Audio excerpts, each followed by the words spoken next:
Okay, my favorite drag artist besides myself. She's standing off screen looking very self-pity aunt, and so I have to say Orbit.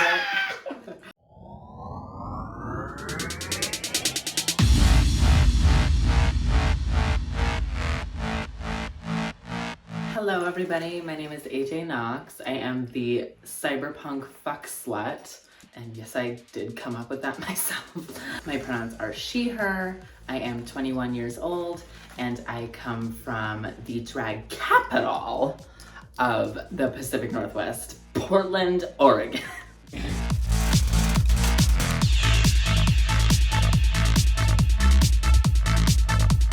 So my drag name is actually very simple as far as origins go. It's just my dead name, which is Jackson. That's the only time I'm gonna say it, and that's the only time that any of y'all can acknowledge it. But it's Jackson, Jaxon, AJNOX. It's just like an anagram. My mommy came up with it.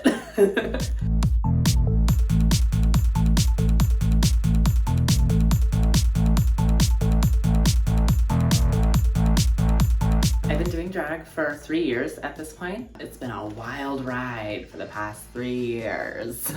I started doing drag before I came out as trans, and I had a lot of like internalized homophobia from how I was raised and who I was raised by, and where I was raised. And so I like didn't like exposing myself to a lot of like overtly gay shit, but it was quarantine, and so I was like, well, I need stuff to watch, and Drag Race is right there, so let me just give it a good go. And I started watching season 5. Baby, as soon as that fucking ballet episode happened, mama, it was over. And I was like, I need to do this. Not even like I need to be on Drag Race, just like I need to like do what they do. It was all downhill from there.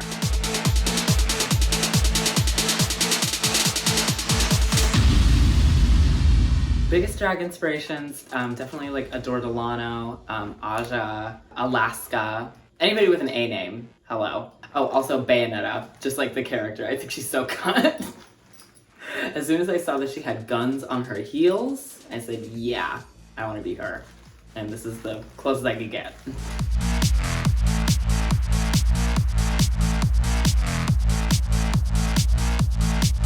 Biggest drag pet peeve. I honestly think when somebody comes into a dressing room smelling crazy, like to me, I'm like, you put on all the makeup, you put on this like rhinestone bodysuit that I know you haven't washed. So like if you're selling us a visual fantasy, maybe sell us like a nasal fantasy too. To me, I don't know. I feel like drag should be a multi-sensory experience, and I feel like a lot of people aren't giving that to me.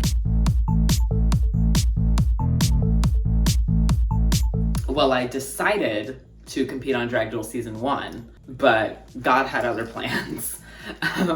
And so I got to help Orbit with her season 1 package. Once season 2 rolled around, I was like, well, maybe now it's my time. And lo and behold, here it is. I knew that I wanted to do it because I've done an online competition before and it was terrible.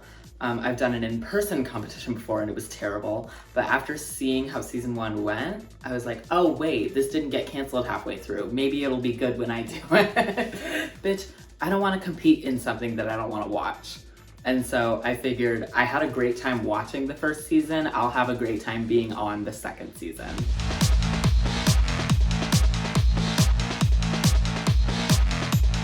Who did I relate to on season 1 the most? Obviously, I'm gonna say my sister Orbit, for obvious reasons, because we are like almost exactly alike in every way except for drag aesthetic. But besides the obvious choice, I would honestly have to say Tyler. When he is in that Uber on the first episode crying because his shit for his talent show broke and now he has to scramble to do something else, I felt seen, I felt heard, and I felt understood. And also, just because Tyler's a lesbian, so I felt seen and heard by that as well.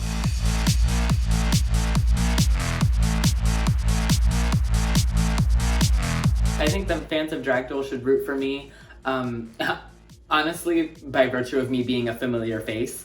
I mean, I was in a lot of Orbit's material for like the latter half of season 1, but also I just think that I'm like really cunt.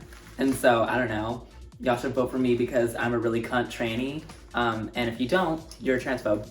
But also, I mean, I think I kind of am good at like most things. Like I'm great at performing, I have good looks, I'm okay at speaking, and I think I'm funny a little bit sometimes.